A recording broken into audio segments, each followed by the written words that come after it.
Well, Brexit represents a victory for one man, perhaps more than any other. And Nigel Farage joins us now live from an event celebrating Brexit in Parliament Square. I know it's very noisy there, but this is, as you well know, history in the making. We heard you say in that report, no turning back. How does it feel for people like you and the crowds in Parliament Square now that your dream has been realised? Well, it's unbelievable. I mean, you see, the thing is that for all these years, the entire establishment supported membership of the EU.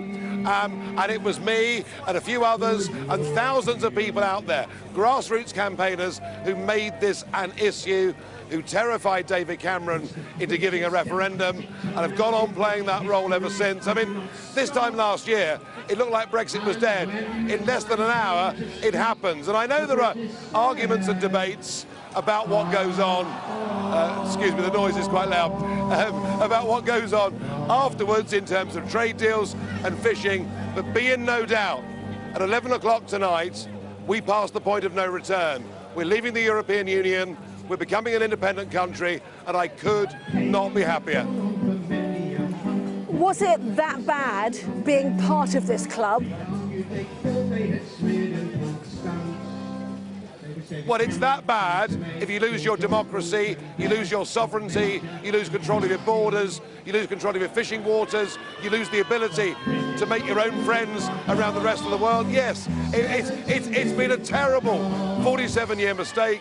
We're righting it today, and I must say, I think it was a bright, very optimistic feeling about the UK now. And to see today, even Tony Blair saying, look, it's happening, let's get on with it, make a success of it, not look back over our shoulders, shows you that the drama's over, the war's over, we're coming together, and we're going to become a normal country again. I think it's great. It's your dream, obviously, but by goodness, it's been disruptive, hasn't it? The language has coarsened in political debate. Do you accept that the nation is scarred by this?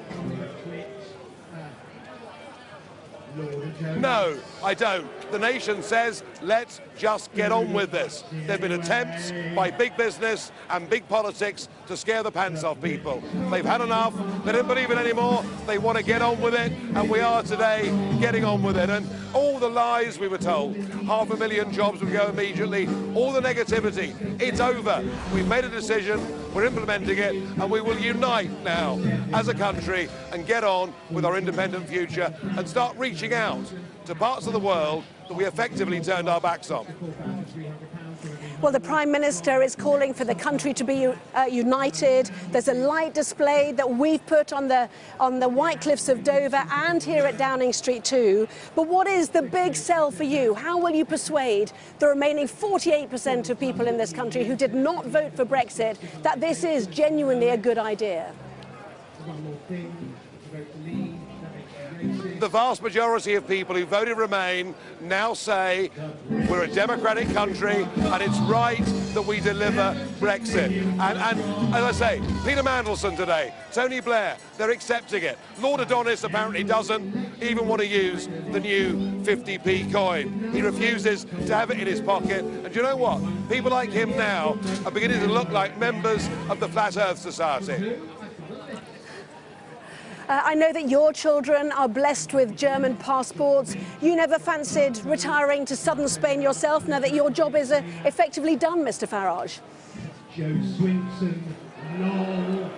Look, I've spent 27 years of my life fighting for this. I've given up a lot to do it, and tonight's the night it's all been worthwhile. I believe this will be better for most Britons, better for our communities, better for our self-respect and our place in the world. I'm proud of what I've done. I've been supported by a huge number of people, and now we have a Prime Minister saying all of the right things. And I wish Boris Johnson well. If he keeps his promises, we will get a Brexit that will put us in a completely different place to the rest of Europe. We have a great future ahead of us.